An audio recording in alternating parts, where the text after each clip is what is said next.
భారతీయులరా, భారతదేశంలో క్రైస్తవ సహోదరి సహోదరులరా, ఒక మనవి.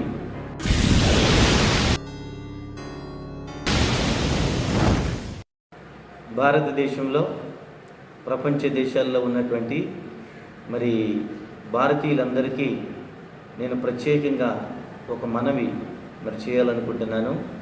క్రైస్తవ సహోదరి సహోదరులరా, భారతీయులరా, ఈ సమయంలో మనందరం కూడా స్పందించి ఏకగ్రీవంగా మనం ప్రార్థించవలసిన సమయం.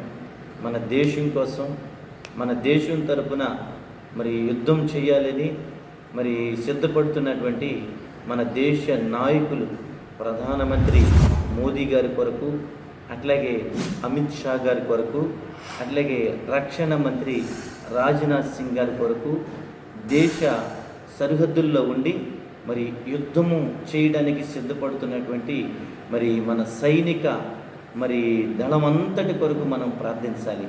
ఎందుకనంటే ఇప్పుడు ఈ సమయంలో మనం తిమోతికి రాసినటువంటి మొదటి పత్రిక 2వ అధ్యాయము 1-2 వచనాల్లో తెలియజేసిన విధంగా, ఇదిగో మీరు సుఖముగాను సౌఖ్యముగాను బ్రతుకున్నట్లుగా, ఇదిగో రాజుల కొరకు, అధికారుల కొరకు, ఇదిగో ప్రజలందరి కొరకు మీరు ప్రార్థించండి అని చెప్పని మనకి వాక్యము తెలియజేస్తూ ఉంది.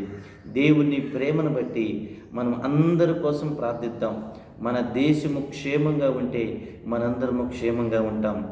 దేశంలో గొప్ప విజయాన్ని దేవుడు అనుగ్రహించినట్లుగా ఈ సమయంలో అందరూ ఐక్యత కలిగి దేశం కోసం ప్రార్థించాలి. ఇదిగో ఏ విధమైనటువంటి మత ప్రచార సంబంధించినటువంటి విషయాలు ఏమీ కూడా ఈ సందర్భంలో మనం జ్ఞాపకం చేసుకోకూడదు. ఎలాంటి భేదాభిప్రాయాలు లేకుండా మన దేశం కోసం ప్రార్థన చేద్దాం. యుద్ధము యెహోవాదే. యేసు క్రీస్తు ప్రభువారు మనకు రక్షకుడై ఉన్నాడు. మన దేశానికి రక్షణ దయచేస్తాడు. దేశానికి క్షేమాన్ని అనుగ్రహిస్తాడు. దేవుడు మనలను, మన దేశ నాయకులను, దేశ ప్రజలను అందరినీ దీవించునుగాక. ఈ సమయంలో చిన్న ప్రార్థన చేసుకుందామా? ప్రేమగల మా తండ్రి, దయగలిగిన మా ప్రభువా, మా దేశాన్ని కాపాడండి. దేశానికి రక్షణ దయచేయండి. దేశము తరపున పోరాడుతున్నటువంటి నాయకులను, అధికారులను, ఆర్మీ వారిని, సైనికులందరినీ మీరు జ్ఞాపకం చేసుకొని తోడయుండి కాచి కాపాడి మాకు యుద్ధంలో జయమనుగ్రహించండి.